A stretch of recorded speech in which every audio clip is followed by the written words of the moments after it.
Hello and welcome to the 92nd episode of Growing Up Geek, the weekly podcast for geek entertainment and nostalgia. My name is Brad, and I'm joined by my slightly under-the-weather brother, Rob.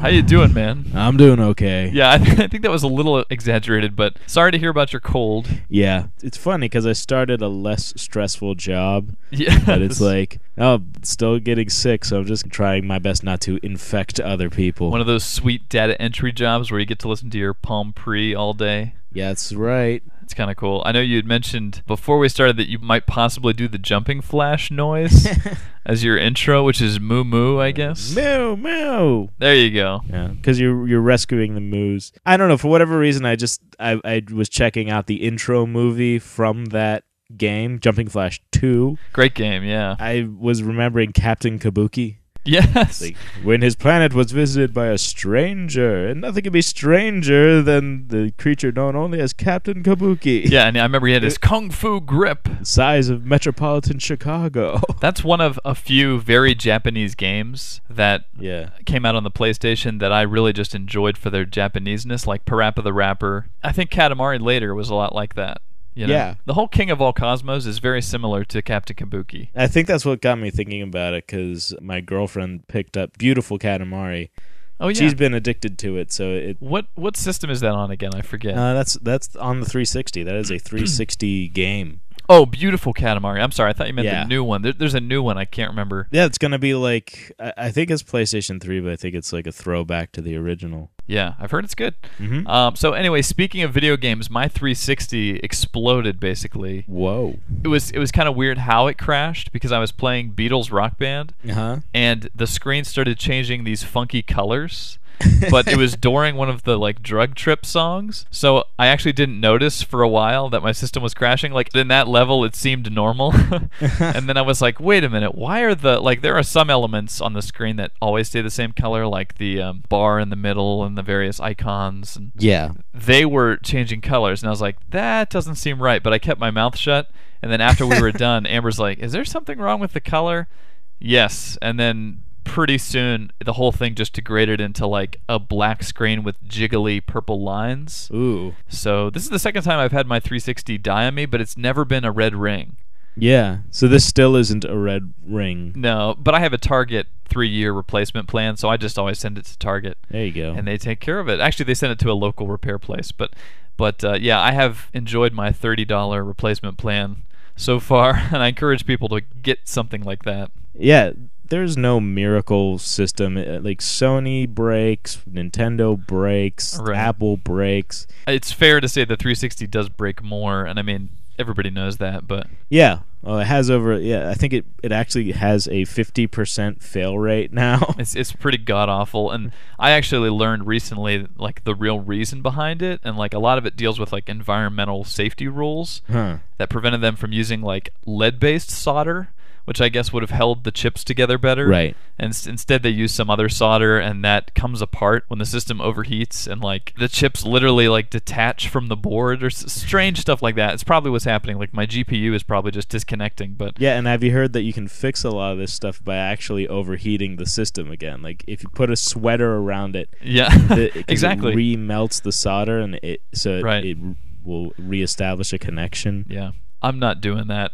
But yes, I do hear those weird stories, things that people go through when they don't have replacement plans. Yeah. Fortunately, I do, so we don't have to worry about that. But speaking of video games, your favorite news story, not to jump the gun, but I know it's game related, so I'll let you talk about that. It's the release of the Brutal Legend demo. Yes.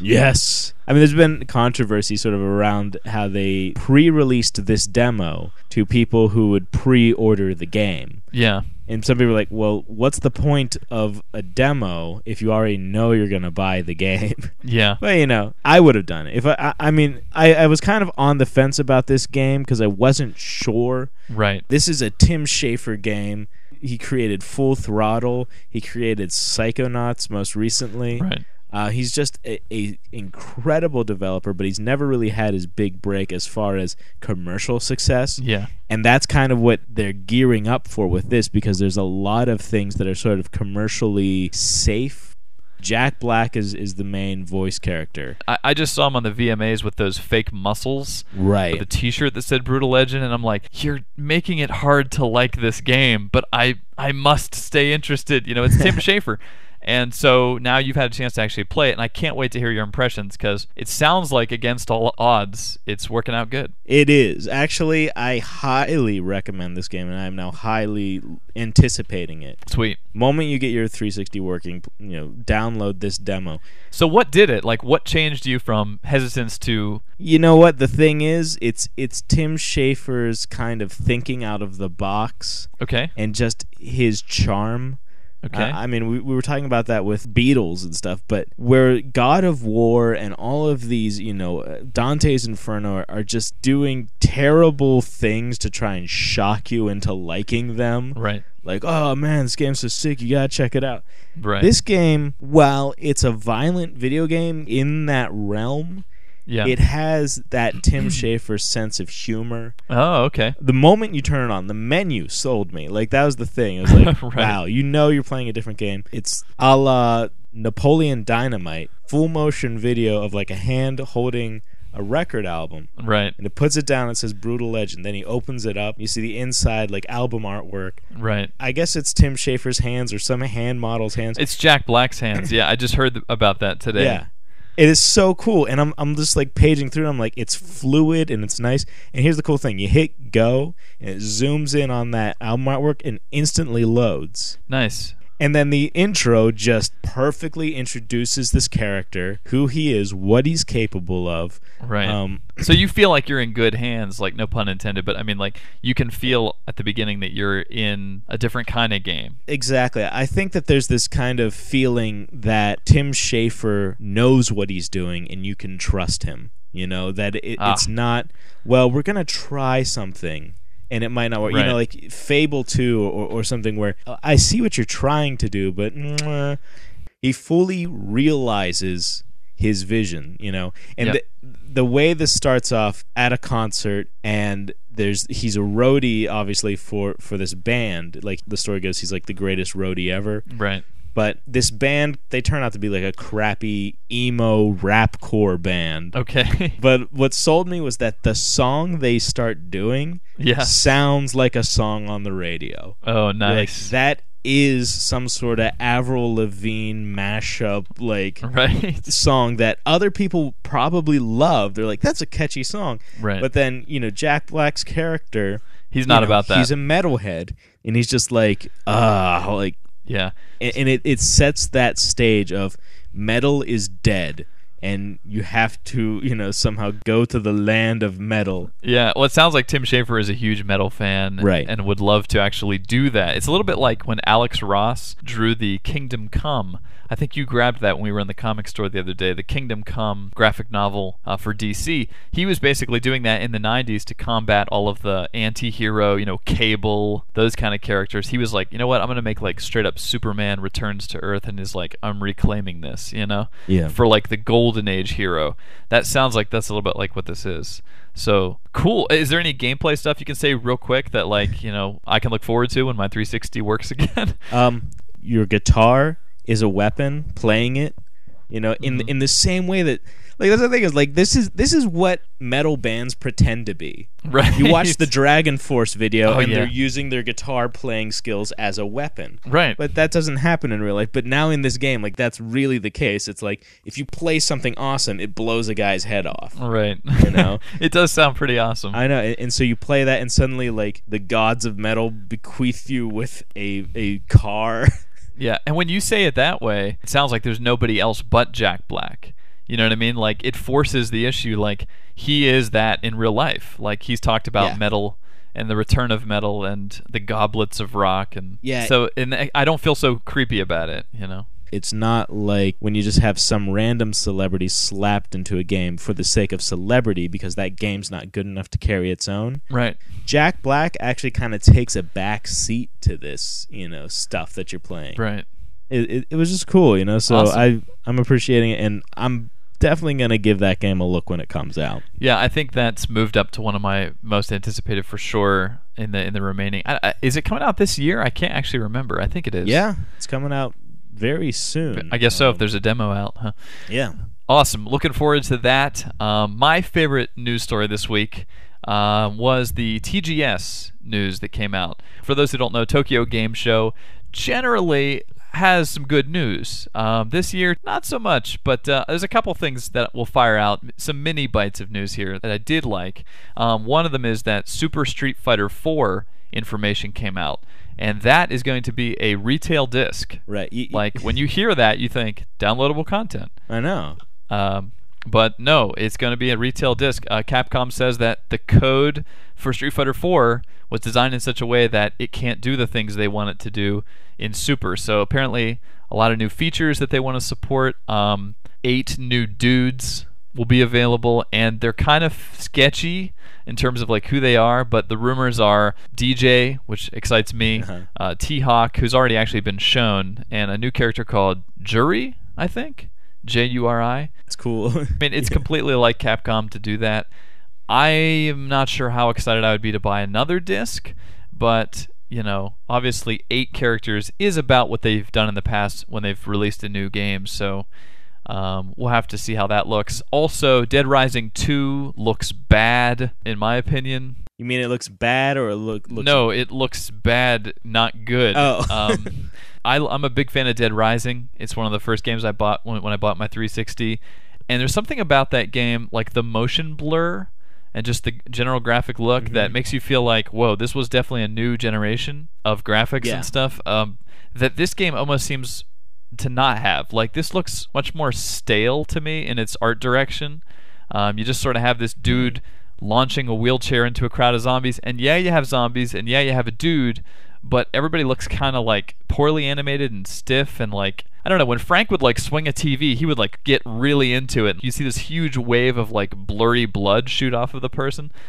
I don't see that here. It's a Canadian developer. It's not, obviously it's not the same Japanese Capcom team that did it, but what do you think? Did that look bad to you? Well, I mean, I kind of liked it. You know, honestly, like, I've been sort of anticipating this game, and a lot of people have been saying, like, with this generation of games, Mass Effect 2, Dead Rising 2, right? It's cool to see these games get a second chance because they were so close at being amazingly awesome. Right. So this, that aside, I do kind of like, there is gameplay-wise stuff that I think is very interesting. I think you weren't impressed by the graphics, but I think what they pulled off with that game in terms of the number of zombies on the screen at a time and things like that, probably it's difficult to mess with that engine, mess with that formula. Right. Maybe I'm wrong, but I do like gameplay-wise the introduction of basically duct tape to it. So now you're gonna not only be finding items and be like, I wonder how I can use this against a zombie. It'll be like you'll find a chainsaw, right? And then you'll find a rowboat oar. And you'll be like, how can I use these? Aha! You duct tape the chainsaws to either side of the oar, and now you have a chainsaw saber bayonet thing. You can just mow down zombies. This is literally what they showed. And that kind of adds to that same level of sandbox gameplay that I enjoyed so much about the first one, where it's really, you're trying to invent ways of dispatching zombies. And so I'm looking forward to it in some respects, but I'm still holding my reservations for it. Yeah, we'll have to see. It was the save system that was really jacked about the original game. You had like one save slot per storage device, so unless you wanted to have like 3 memory cards plugged in or whatever, you were kind of screwed when you made a mistake. So hopefully they fixed that. The other thing that happened was Natal was sort of talked about in this developer type conference, which included Hideo Kojima, the Metal Gear guy, Inafune, who is the Mega Man, Dead Rising, Lost Planet guy, and one other guy, and I can't remember, but 3 big Japanese developers all discussing Natal, which you and I are very sort of suspicious of lately. And it was interesting to see how they were excited about it, and to kind of see their minds race. They didn't announce, they made clear at the beginning they're not announcing anything, but I found this interesting, and this is almost not game related, but both Kojima and Inafune, if I'm saying that right, I hope I am, mentioned that it could expand beyond technology into, and this is Kojima's quote, it has the potential to change lifestyle dramatically. And then Inafune added that, oh, I'm sorry, this wasn't Inafune, this was Nagoshi. This was the third guy, I think. He saw Natal as a possible way that could change the way that Japanese people express themselves. So it was almost like they were looking at it as like a lifestyle help, you know? Which is interesting, because if you think about it, a device like that is really powerful.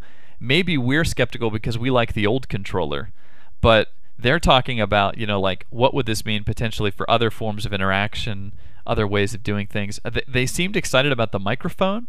Yeah.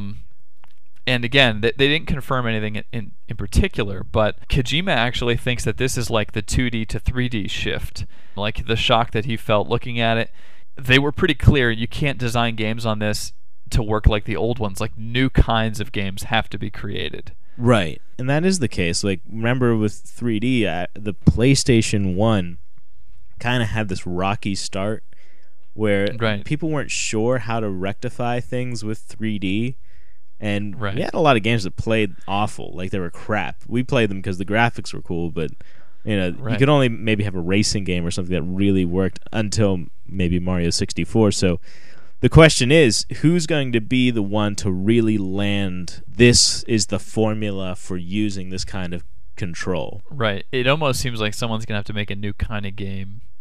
And these guys, you know, you got to imagine these guys feel probably hindered all the time, like George Lucas, by the technology. They just want to tell good stories, or they just want to make great interactive experiences. And to see something like that, they were all very excited, they said, when they came to America and it was demoed. I thought that was interesting. And then lastly, a 3D Samurai Showdown was announced. SNK is making this new Samurai Showdown game. That's all I'm going to say about it. Cool. Cool is cool. So that is some news. Also a new PSP called PSP Room. That is social networking. I didn't hear focused. about that. Yeah, I know. I shouldn't squeeze that in at the end like that. Ah, gosh. No, but yeah, it's PSP Room. It sounds like a Japanese name for it, but social networking stuff, Facebook type stuff, I think. Twitter type stuff, I think. Don't quote me on that. But yeah, so that's some news out of TGS. And now, moving on to our main topic of discussion, we're going to talk about a comic book this week. When I came up to see you, we went down to the local mall, the comic shop, and we picked up Locke and Key, which is a comic that's gotten a lot of buzz. And Locke and Key is written by Joe Hill, who is Stephen King's son, supposedly. And it is illustrated by Gabriel Rodriguez. And this is a story that is kind of a dark horror type story. It thrusts you right into the middle of this family. The father has been attacked and murdered by a former student of his. And we deal with the mother and the children as they travel to live with a friend, I think. No, they seem to just live like at this house. That's all I could see. There wasn't any. Okay, well, as they go to stay in Lovecraft, Massachusetts. The book that we read is actually the first book. It's. Did we read this book? Yeah, Do we know what's going on? Exactly. I'm gonna grab the book here just to make sure. Oh my God, we're in such a terrible This is terrible. Okay, yeah, the book is called Welcome to Lovecraft. This is the first of the two trades that are out right now. The second trade just came out, and Lovecraft, Massachusetts is where they go to stay at Key House, which is this large Gothic mansion. And while they're there, the children, which is a little boy, an older boy, and a girl, start exploring the house, and the younger boy discovers some very bizarre things, including a room that, when you go through it, turns you into a ghost. You turn around and you see your body laying dead on the other side of the room. You can then re-enter the room and you'll come back to life in your body. Freaky stuff. That is the setup for Locke and Key. Rob, what did you think of this comic? You know what? I actually ended up liking this comic a lot more than I initially was enjoying it. Okay. It had a lot of hype, essentially. You know, like right on the front says, you know, Will Eisner nominee, New York Times bestselling author Joe Hill. Right. And all this stuff that makes you really think you're going to be experiencing something very deep. Right. You know, very kind of novelization. Sure. Rather than just a graphic novel. But it turns out to be, you know, a regular comic book pace. It reads like a comic. Only so many lines per page, but more story just told through imagery. I see. But that being said, I ended up really kind of enjoying this story and the universe that it takes place in.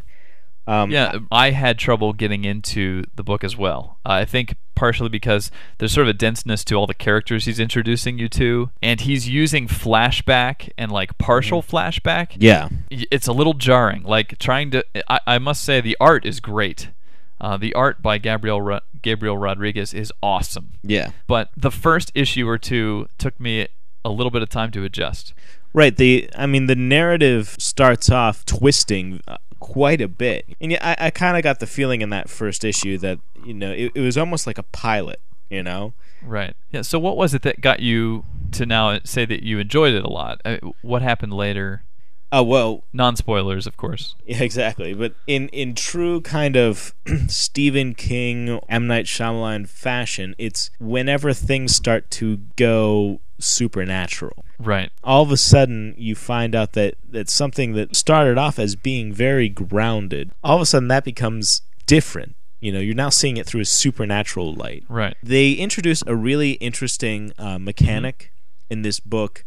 We can probably say it's the keys. Oh yeah. Themselves. The keys, the locks, and the keys. Yeah, in this house. Yeah, the house has all these different keys, and they do different things when the doors are open. Right. That concept was so cool that as I reached the end and realized, there was more to the story. Like the story that begins in this book ends at the end of this book, but there's a story that begins in the middle that doesn't resolve, in true kind of Lost fashion or something like that. Yeah.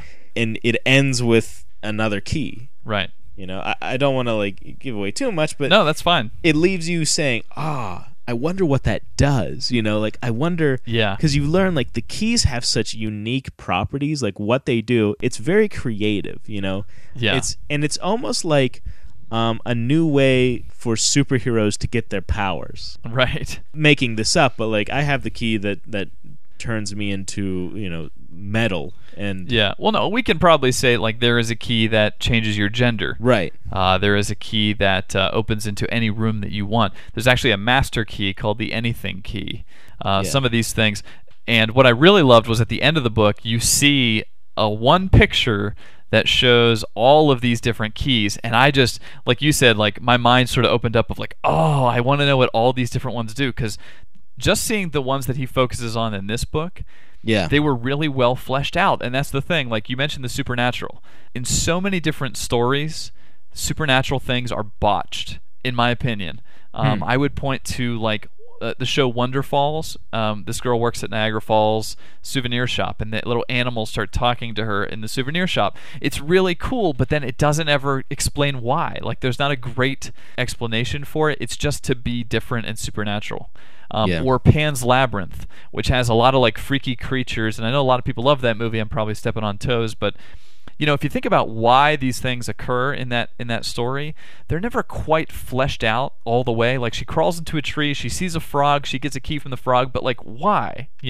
Right. Well, maybe just to be freaky and cool. But in this book, supernatural elements don't fall apart on inspection. You know what I mean? The more you learn about them, they make more and more sense, which I think is great and actually a fairly difficult thing to do. So I loved seeing the unfolding of and exactly as you said, it got better and better. In fact, the tension gets ramped up toward the end of this movie. I counted afterwards. You said movie. I'm sorry, in this book. Yeah, no, it felt like a movie, Yeah. I read 160 pages in one sitting. And then, I was sitting there okay, I'm about in the middle, and I'll just read a couple more and a couple more and a couple more, and then I was done with the book. And I looked back and I was how many pages did I just read? The ending especially, very cinematic. The way it's paced and the way it builds the tension, my heart was actually beating. I don't know if it was that emotional for you, but the things that start occurring in the way that the different keys are used and things, awesome. There are some pretty scary things in this book too, and I thought they were very Stephen King-like. To his credit, I thought Joe Hill had some of his dad's sense of scariness, something involving a morgue and a dead person in a morgue. Also, Stephen King is not known for good endings, and I think that Joe Hill does not suffer from that problem. This book ended very well. And I know it's not the ending, so maybe that's a little unfair, but the second one's called Head Games. and there's a key that shows a head on it, and I can only imagine what that means. Yeah. I'm certainly psyched for it, and I always come back to the game. Comics like these always make me want to play a really good adventure game. I mean, the kind of the key system that they introduced in here sort of reminded me of Myst. Yeah. And kind of the books that you could go through and like find yourself in a different place, right. that was a different, setting for everything. And that's kind of like these keys. And so when you see another one, you just can't wait to find out what that does. Right, it's exactly how it is. I love that too.